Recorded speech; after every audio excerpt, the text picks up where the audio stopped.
Nos da mucho gusto estar una vez más con ustedes en este ciclo de asesorías que se le llama magistrales. A lo mejor queda demasiado grande, pero bueno, son asesorías magistrales.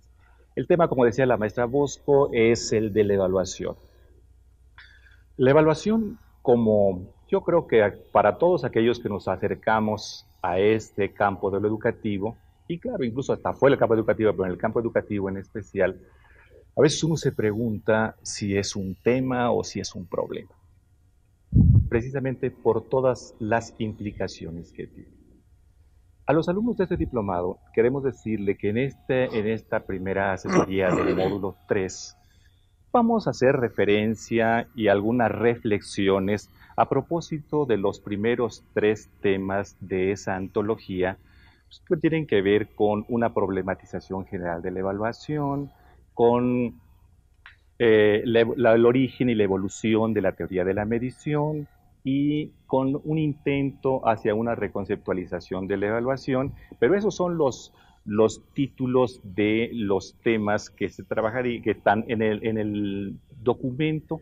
Nosotros nos vamos a ocupar un poco de reflexionar quizá un poco más ampliamente como qué implica este tema de la evaluación, cómo se le aborda, en fin, cómo se practica, lo difícil que es delimitar el objeto de evaluación en cualquiera de los niveles, porque todos están implicados, todos los niveles están implicados. Cuando se habla de evaluación se suele decir que es más lo excluido que lo incluido, porque siempre realmente nosotros podríamos definir algún objeto de evaluación en particular, los maestros, se me ocurre, pero sabremos que el tema de la evaluación de los maestros no la podríamos abordar de una manera profunda si en realidad o completa si no la vemos en todas sus aristas. Para dar entrada a esta charla, quisiera permitirme leer lectura a la entrada solamente de una de las introducciones de un artículo que yo escribí hace 15 años. Seguramente dirán, bueno, pues qué tiene que ver con esto, pero yo quisiera partir de él, son unas cuantas líneas solamente. Si no tiene inconveniente, voy a pasar a darle lectura. Dice, tradicionalmente se ha concebido y practicado la evaluación escolar como una actividad terminal del proceso de enseñanza-aprendizaje. Se le ha adjudicado una posición estática e intrascendente en el proceso didáctico. Se le ha conferido una función mecánica consistente en aplicar exámenes y asignar calificaciones al final de los cursos. Se le ha utilizado además como un arma de intimidación y represión que algunos profesores suelen esgrimir en contra de los alumnos. En una palabra, la evaluación, no obstante su trascendencia en la comprensión y explicación del proceso educativo en general y en la toma de decisiones en el acto docente, ha cumplido preponderantemente el papel de auxiliar en la tarea administrativa de las instituciones educativas. Con esta entrada, me gustaría iniciar este diálogo, esta charla, aludiendo primeramente al maestro Olmedo. Javier, bueno, somos conocidos de hace mucho tiempo, tenemos mucho tiempo recorrido en estas cosas. A propósito de esto que por ahí leía, se me ocurre preguntar, ¿cómo se ha concebido, cómo se ha practicado la evaluación en nuestras instituciones educativas así de manera general? Tú desde tu experiencia, ¿tú cómo lo ves? Yo en alguna ocasión he dicho que el problema más serio que enfrenta la evaluación, específicamente o especialmente la evaluación del aprendizaje, en todos nuestros niveles educativos y en todas nuestras instituciones educativas, es que no existe. No se hace realmente evaluación del aprendizaje. Tú mencionaste en esto que leíste muchas cosas que se hacen en nombre de la evaluación, pero que en realidad no son evaluación. Se confunde muchas veces o generalmente cuando se dice evaluación se piensa en calificaciones. Cuando se dice evaluación se piensa en exámenes y específicamente en un instrumento examen objetivo o examen por temas, no en la variedad de instrumentos que podría haber.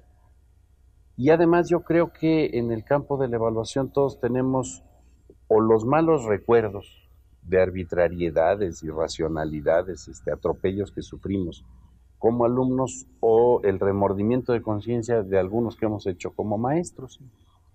Entonces, a mí siempre me ha parecido absurdo cuando los alumnos se acercan a un tablero, una ventana en donde se ponen las listas de calificaciones, como quien va a consultar el melate o la lista de la lotería a ver qué me saqué. Y así dicen además, ¿qué me saqué? No tiene ninguna aproximación a si, bueno, yo sabía de qué se trataba la clase, me preguntaron cosas que venían al caso, yo sé si contesté más o menos bien o más o menos mal, ¿no? Al entrar al punto, como tú decías, al final del curso, exámenes. Y en ese momento se olvida todo lo que se hizo y entramos además a veces a un rejuego de trampas en donde los maestros ponen trampas en los exámenes para que un alumno, aunque sepa, no conteste bien. Y los alumnos, bueno, pues han diseñado 1,000,000 de estrategias también de trampas, desde el acordeón más humilde hasta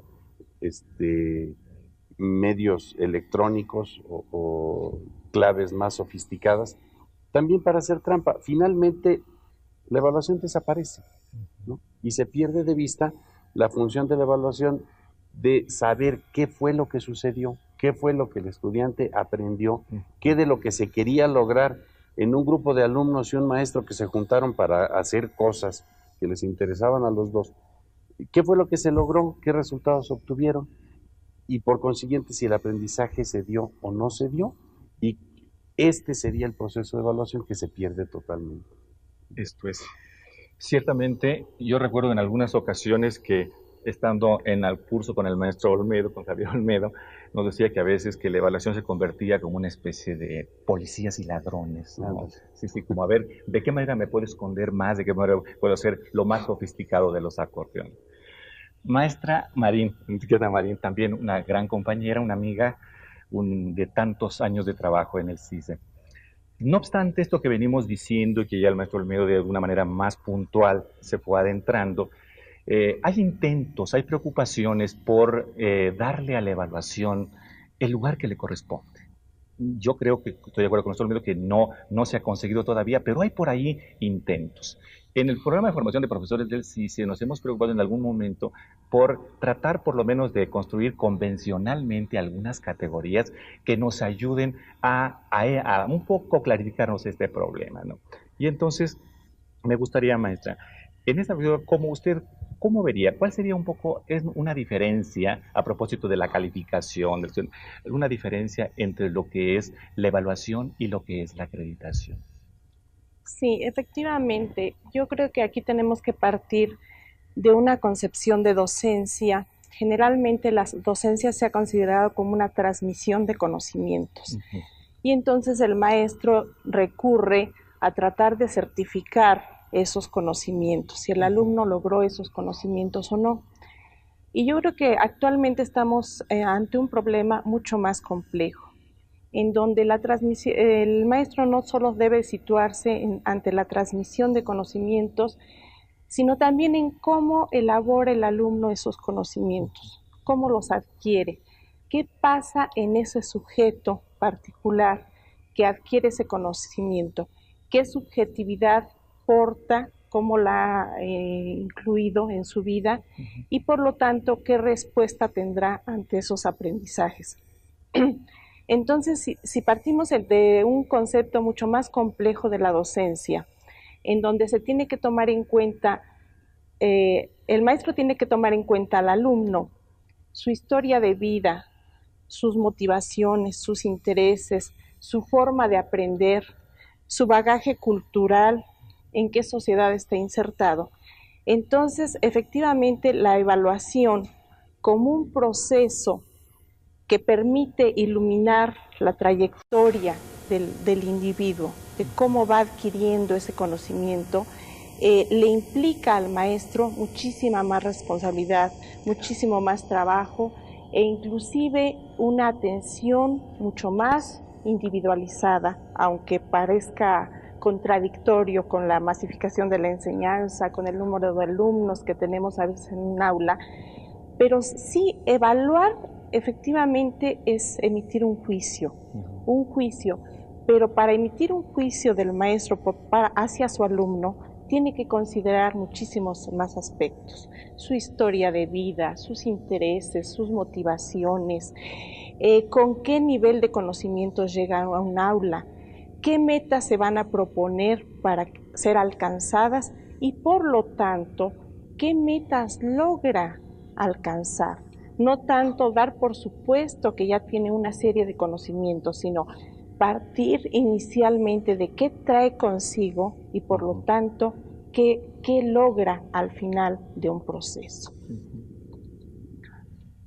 Maestra, lo que usted desarrolla, lo que usted plantea en el centro, bueno, tiene que ver con todo ese carácter formativo que uno veía en aquellos tiempos cuando se planteaba, incluso antes de la sistematización de la enseñanza o de la tecnología educativa en su apogeo, pero después de ellos también, como por ahí se van estos tipos de evaluación, pero esa evaluación de carácter formativo, esa que acompaña a un proceso, yo creo que es algo que se subraya y si la queremos ver así para diferenciarla con la simple emisión de notas, creo que por allí estaríamos efectivamente viendo. Me gustó mucho la imagen, esta casi poética del proceso de la evaluación o la evaluación como iluminación. Incluso hay algunos autores que por ahí así lo plantean. A veces uno casi la quiere comparar como una suerte de lo que tenemos acá enfrente, que no nos deja ver muy bien, del reflector, ¿sí? Que acompaña el acontecer importante de un proceso en ese recorrido, ¿no? Sabemos que en los sistemas abiertos, sistemas a distancia, no se puede tener tanto el cara a cara, pero hay algunos momentos y hay materiales que cuando se hacen de manera, no sé, muy bien pensada, muy bien estructurada, nos ayudarían a tener por ahí cierta presencia del profesor, aunque fuera un tanto virtual por ahí. Javier, en esta línea, creo que ya, no sé, podríamos quizá puntualizar un poquito más cuál es la importancia entonces que tiene la evaluación en el proceso de enseñanza-aprendizaje. ¿Tú cómo la ves? Mira, yo creo que en primer lugar habría que distinguir, Queta planteó en realidad dos funciones diferentes, que las dos son importantes y que hay que atender. Una es esta iluminación o lo que llamamos la realimentación del proceso enseñanza-aprendizaje, que debe ser una actividad que acompañe todo el proceso. A mí no me gusta hablar de evaluación continua porque lleva muchas confusiones de que todo el tiempo se está evaluando, todo el tiempo se está aprendiendo, todo el tiempo y le quita la sistematicidad que debería tener. Claro. Pero sí tiene que ser un proceso que va acompañando todo el proceso de aprendizaje. En todo el proceso debe darse la evaluación y debe irse verificando que el estudiante va adquiriendo esas habilidades, conocimientos, hábitos, maneras de pensar, enfoques, que se trata de que aprenda durante el curso.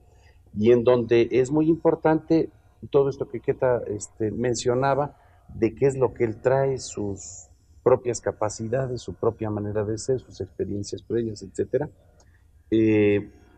irlo acompañando y en ese momento olvidarse totalmente de si se va a calificar o se va a poner una calificación al final o no se va a poner, ¿sí?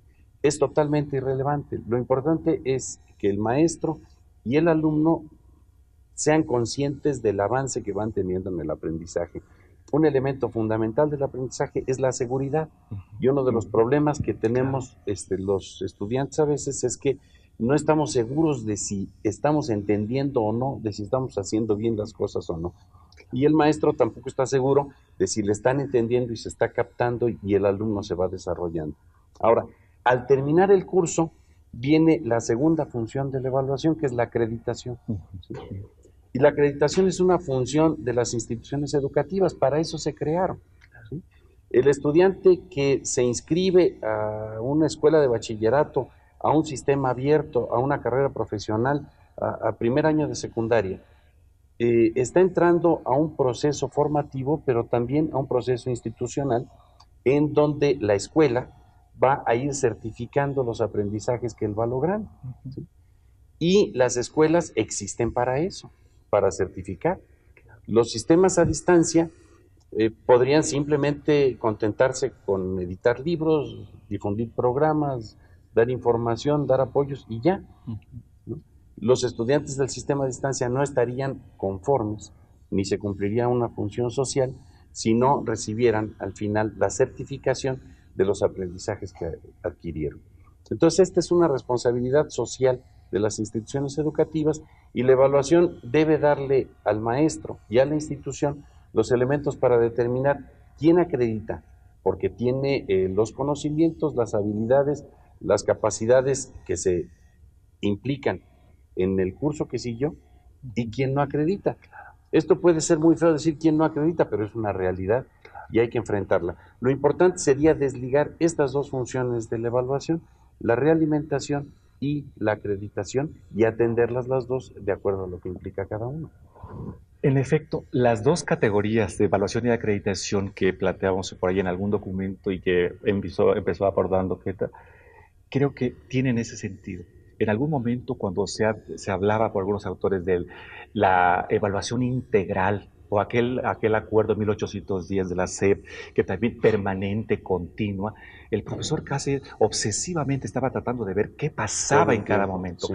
Haciendo esto, se perdía en lo sustantivo, en lo importante, en un proceso de aprender. Entonces, mejor, ¿por qué no hablamos de una evaluación como proceso, como ustedes la están caracterizando? Y bueno, que esa no tiene que ver con la nota, aunque acompañe el proceso de aprender.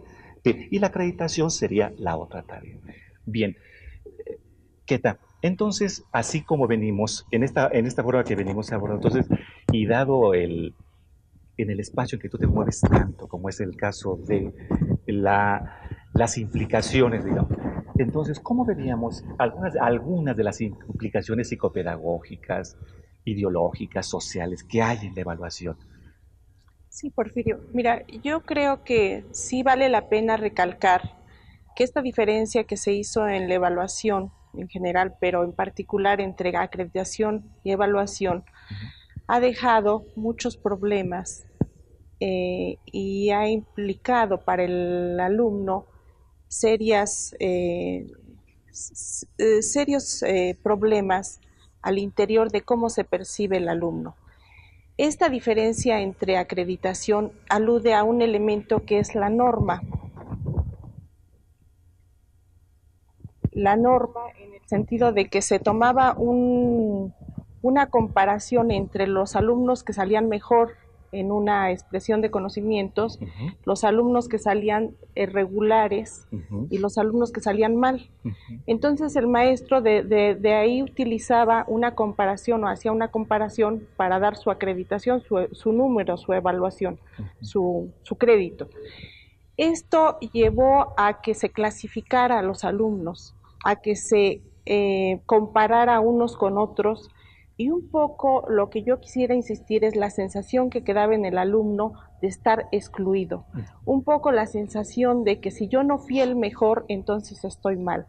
Por alguna rara situación psicológica, que sí se explica en el sentido de cómo se identifica el alumno, qué tan importante para el alumno es el maestro y cómo lo evalúa, cómo lo califica, se transfiere de hacer mal una actividad a estoy mal.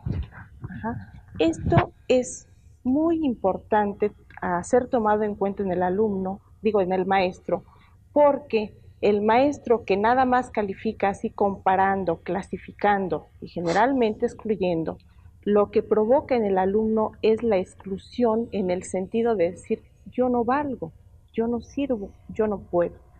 Esto hay que profundizarlo porque afortunadamente la evaluación podría tener un sesgo y cambiar este sentido cuantitativo, este sentido de exclusión, para dar lugar a un proceso que sea formativo.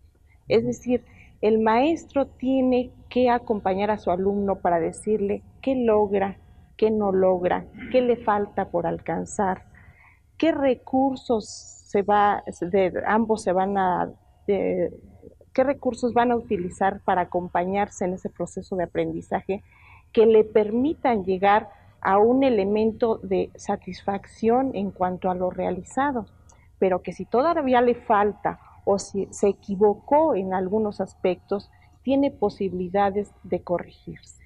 Es decir, es muy importante que el alumno continúe en una educación en donde haya recobrado su autoestima, o más bien no se lacere su autoestima, para que él pueda continuar en ese proceso de enseñanza-aprendizaje, para que él pueda continuar con intereses, con iniciativas, con búsqueda, que siga motivado hacia la búsqueda del conocimiento, independientemente de que sea geografía, historia, matemáticas. Eso es lo que nosotros como maestros tenemos que tomar en cuenta en esa diferencia entre acreditar, que nada más es decirle estás bien o estás mal, y que muchas veces no le dicen nada, como ir a los pizarrones que decía Javier, o de otra manera es decirle, bueno, has logrado esto, pero todavía puedes lograr más. ¿De qué manera podemos acompañarnos y poder lograr otras metas? Claro. Aquí como que la formación del autoconcepto es muy importante en el alumno, porque en la medida que se le va etiquetando, aunque a veces decimos los profesores o se suele decir en los diferentes niveles, no sencillamente hemos asignado muy fríamente, muy exactamente lo que tiene cada quien.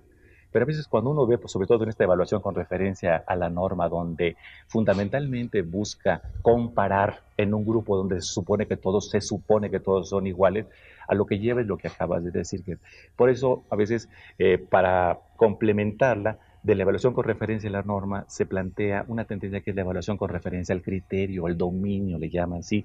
Quizá no tanto como la plantean en la literatura norteamericana algunos autores, sino un poco más recogida en la línea del pensamiento más latinoamericano, más mexicano, y donde se ve que la evaluación por dominio tiene que ver más con el carácter formativo precisamente. Sí. Esta evaluación no anda buscando a ver quién es mejor que el otro, de ninguna manera, sino de qué manera nos esforzamos todos para contribuir a que logremos los aprendizajes importantes. Y ya sabemos que en la consecución de aprendizajes importantes va el mismo proceso de aprender y vamos como personas. Ahí los que vamos no nos podemos quitar de que somos personas en ese proceso de aprender, y por lo tanto aquí el desarrollo de la formación de la autoestima puede ser un factor muy importante, porque a veces uno cree que no le impacta a los alumnos, pero sí les impacta. Yo ahí quisiera agregar algo. Esta discusión entre la norma y el criterio, pues como tú dijiste, la importamos de Estados Unidos, en donde existe la evaluación con referencia a una norma nacional, por ejemplo. Pero en México lo que se ha acostumbrado mucho es la calificación por media aritmética, que es este enfrentamiento que Queta señala entre los alumnos de un grupo, ¿sí? Inclusive en muchas escuelas todavía se sigue usando el darle lugares a los alumnos. ¿Quién es el primer lugar, el segundo lugar, el 35º lugar, el último lugar? Y eso, desde el punto de vista educativo, hace un daño terrible, como lo acaba de señalar Queta. Pero por el otro lado, lo importante sería definir qué es lo que queremos. O sea, finalmente, los alumnos vienen a la escuela y los maestros también van a la escuela con una finalidad común, que es aprender. No tendría nada de raro que todos los alumnos de un grupo aprendieran y no hubiera ningún reprobado, Claro. ¿no? Si a eso fueron todos. Por supuesto. ¿No? Mientras más vamos avanzando en la formación y por consiguiente más vamos avanzando en la decisión personal del individuo, me inscribo en este curso porque me interesa, más lógico es que los resultados fueran un 100% de aprobados. Cuando nos metemos a la trampa esta de la media aritmética, ¿sí? y de esta calificación por norma, entonces fatalmente hay reprobados, un 17% o lo que digan los expertos según la curva de Gauss. Pero el problema de un grupo escolar es que no es una población aleatoria, es una población que ya está sesgada, que tiene características específicas, y entonces nunca debería uno refugiarse en este tipo de calificaciones por media aritmética. Pero lo importante es entonces la definición del parámetro. ¿Qué es lo que queremos? ¿No? ¿Qué tipo de aprendizaje se pretende lograr? Y entonces vamos a verificar si se logró ese aprendizaje. Es tan sencillo como eso. Esa sería la evaluación. Claro. Incluso en esta perspectiva se dice a veces que las instituciones educativas se preocupan mucho por seleccionar talento, no por desarrollarlo, cuando la tarea de la docencia sería en otro. Javier, ligado con eso que estás diciendo, entonces yo creo que cae por su propio peso, pero se necesitaría una formación mucho más sólida. En este caso, porque el tema es evaluación, de la evaluación en los profesores. ¿No lo ves? Muchísimo más. Yo creo que es un campo de formación que está muy poco atendido.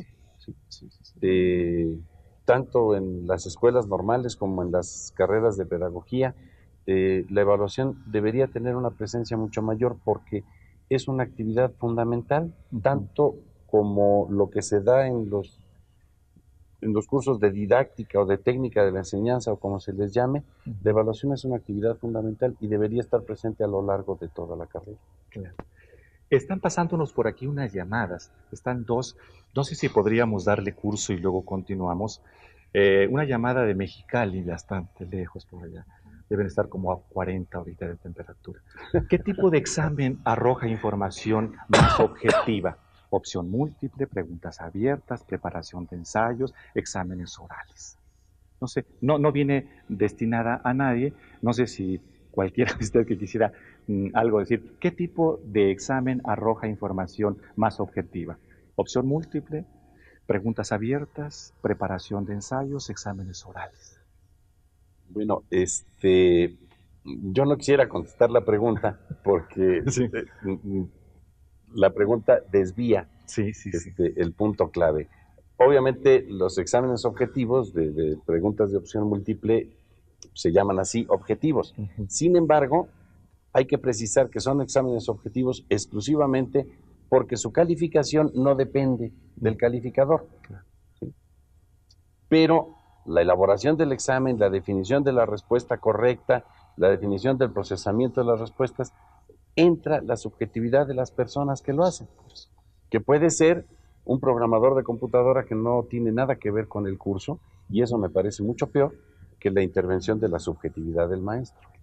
Entonces, el problema no es la objetividad. Yo diría que la objetividad en el campo de la evaluación es intrascendente o inclusive indeseable. La educación es, ante todo, un proceso entre personas con una carga subjetiva muy importante. Keta lo mencionó hace rato muy bien, y la evaluación también es una relación entre personas. El problema no es que la evaluación del maestro sea subjetiva, siempre será subjetiva, aunque se la encargue a un programador de computadoras. ¿Sí? Claro.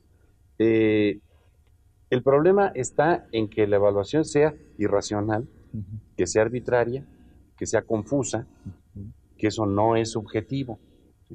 Eso desde luego es inaceptable. Pero la subjetividad de una persona que tiene claro qué es lo que se quería lograr, qué fue lo que se hizo para lograrlo, cuál fue el proceso que siguió el alumno, la opinión subjetiva del maestro ilustrada, apoyada en información, es valiosísima, es lo más importante. Sin embargo, la pregunta sí refleja mucho de lo que se maneja, de lo que es la cultura de la evaluación. Y esto, el debate de la objetividad-subjetividad, siempre está presente, ¿no? Y es producto, yo creo que ya lo venimos viendo, de una formación, la formación que se tenga, ¿no? Estamos en un paradigma cuantitativo o cualitativo. ¿Cuál es el sustento teórico, epistemológico que tendría que estar? No es el momento, pero pues, ciertamente yo quise darle entrada, pero como decía Javier, como que nos distraía un poco, nos llevó por otro lado. Bueno, pero ahora creo que es una de las preguntas que a Keta seguramente le va a gustar mucho. Keta trabaja mucho todo este aspecto de la creatividad, estos aspectos de la adolescencia, estos aspectos de la inventiva, muchas cosas de la imaginación por ahí. Bueno, Keta, ¿tú qué relación ves entre evaluación, ahora sí estamos hablando de entre evaluación y creatividad? Bueno, en principio aclarar que por mucho tiempo se pensó que la creatividad era referida a una capacitación o tenía que ver con capacidades mentales. Estaba muy centrado por ahí el estudio de la creatividad. Se ha retomado por estudios recientes que la creatividad es un proceso complejo que está en la base de una subjetividad propia, única, pero tiene que ver con capacidades mentales, pero también con capacidades afectivas. Un poco a lo que nos estábamos refiriendo eh, de la seguridad que un sujeto tiene en sí mismo, de la confianza en sí, de su autoestima, para poder desplegar una serie de elementos necesarios en un área determinada de conocimiento.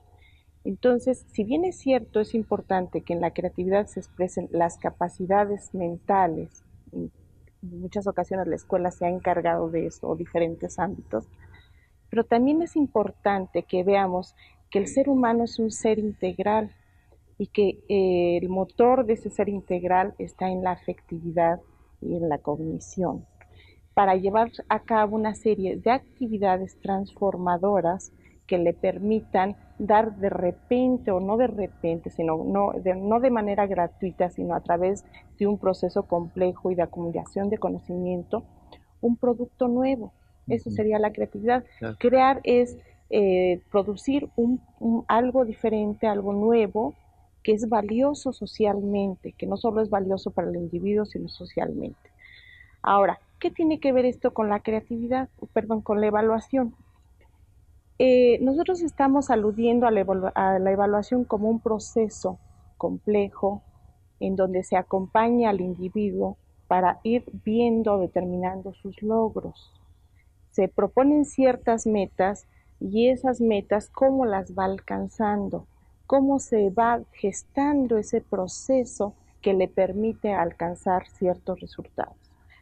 Entonces la relación entre creatividad y evaluación estaría en que la evaluación se presente como un elemento formativo para el individuo, con un elemento no solo de instrucción o de información, sino de qué le está pasando al sujeto, sino que propicie la formación de ese sujeto con ciertas capacidades, con ciertas regulaciones en su conducta que le permitan, por ejemplo, ser autodeterminado, ser reflexivo, tener capacidades de proyección, tener capacidades de estructurar un campo de acción, etcétera. Entonces, ahí es donde ligaría yo la creatividad con la evaluación. Si entendemos la evaluación como un proceso formativo que le diga al sujeto cómo está, pero también que le diga cómo puede mejorar, cómo puede acompañarse, lograr mejores cosas, mejores elementos, estaremos aludiendo también a cómo fomentar la creatividad, precisamente uniendo esta capacidad cognitiva, pero también uniendo esta capacidad afectiva que le permita logros sustanciales en el desarrollo de su propia vida, de su propia existencia. Nos sugieren que incorporemos una siguiente pregunta que está acá y viene de Quintana Roo y dice, aunque actualmente no se ejerce una represión física en el momento de la evaluación, el alumno se sigue sintiendo en desventaja.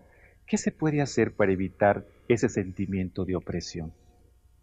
Se ha estado tocando, pero no sé si valdría la pena decirle algo a esta persona. Andrés Peck, de Quintana Roo. Yo creo que bueno, el punto clave para mí sería la claridad en el proceso.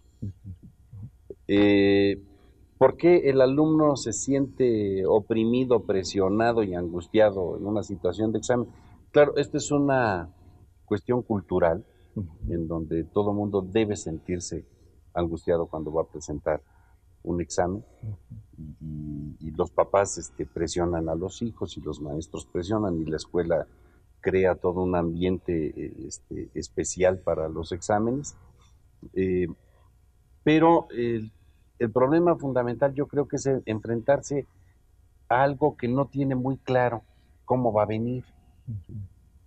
En la medida en que todo el proceso educativo viniera acompañado de la evaluación, ¿sí?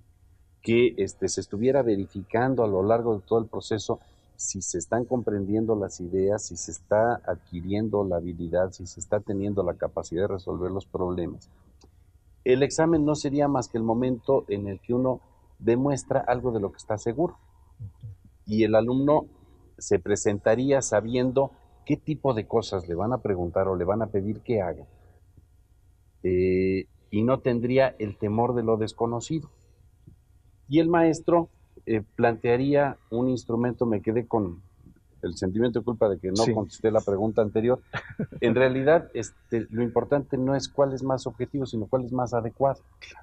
¿Qué tipo de aprendizaje se va a evaluar? Si de lo que se trata es de verificar que se tiene una información fáctica, pues el examen de opción múltiple es la mejor alternativa. Si se trata de una respuesta que sea capaz de organizar información y expresar una opinión o una interpretación, pues entonces no sirve el examen objetivo, tendría que ser un examen por temas, etcétera.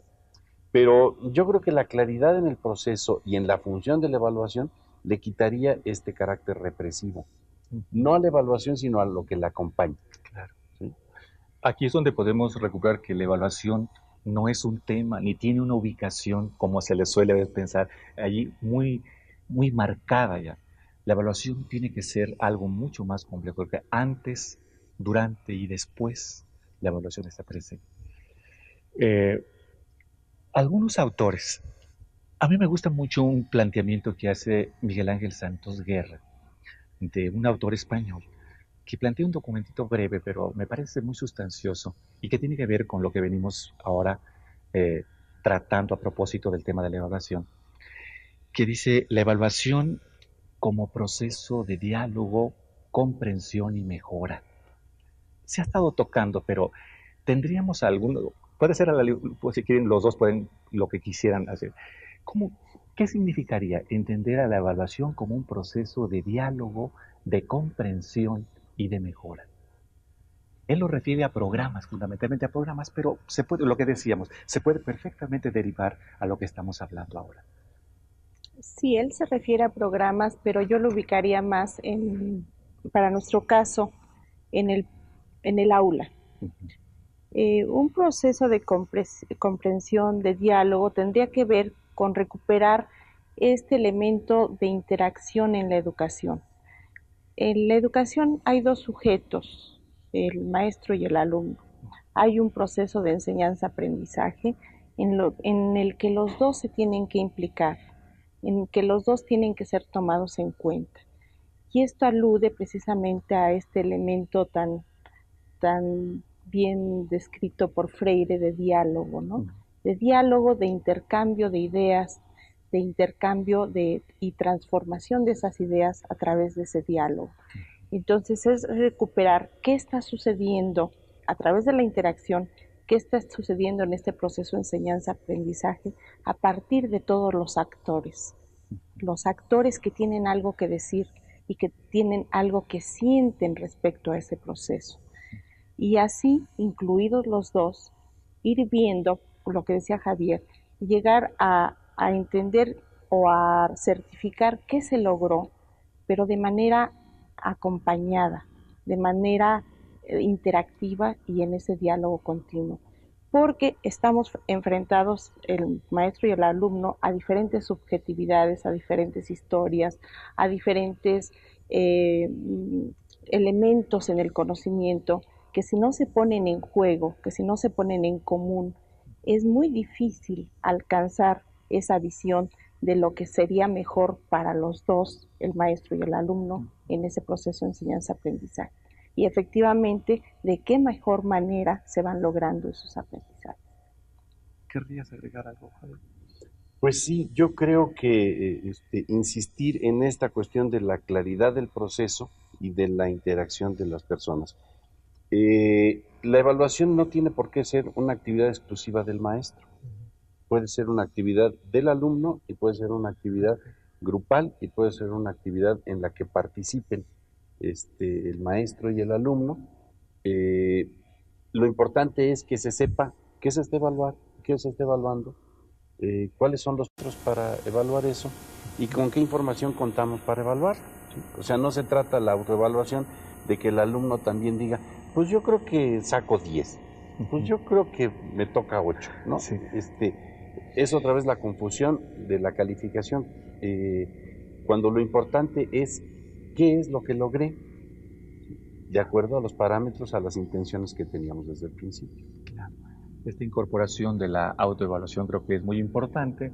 El tiempo no nos da para mucho, pero bueno, lo dejamos solamente por allí anunciado. Hay otra pregunta que se la hacen directamente a Javier, y que se parece que es uno que te consta, dice Olmedo directamente, ¿sí? Dice, preocupan las trampas de los exámenes. Parece ser que se puede pasar cada trampa que se vea. La cuestión ética parece que pueden ser detalles, no está muy lejos. Y pasa con el trabajo futuro. ¿Qué pasa con el trabajo futuro del estudiante?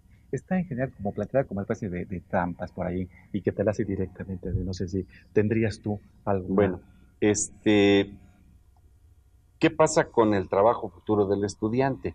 Pues qué pasa con el estudiante y qué pasa con el maestro y qué pasa con el proceso educativo. Claro. En el momento en que se pierde de vista para qué existe la escuela y se juntan las gentes en la escuela y se reduce a la finalidad de sacar una calificación, bueno, lo importante no es qué es lo que aprendió el alumno, sino qué calificación saca. Lo importante no es lo que enseñó el maestro, sino qué calificaciones pone. Nunca en mis muchos años de maestro, alguna autoridad me ha reclamado por deficiencias en el programa, en el desarrollo del curso. A lo mejor es que soy muy buen maestro, pero muchas veces me han caído a palos porque no entrego el acta de calificaciones puntualmente. Entonces, ese es el punto clave.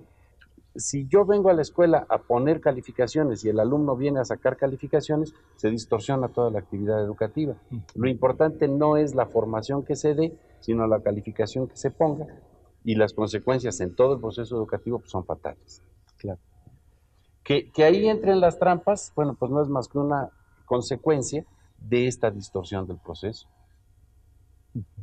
Bien, nos queda ya muy poco tiempo, sin embargo, vamos a intentar, dada la naturaleza del diplomado, una pregunta quizás está saltándonos un poco, a ver si podemos precisar quizá un poco al respecto. Dice, ¿cuál es el papel? ¿Cuál sería el papel del asesor y del estudiante en la evaluación?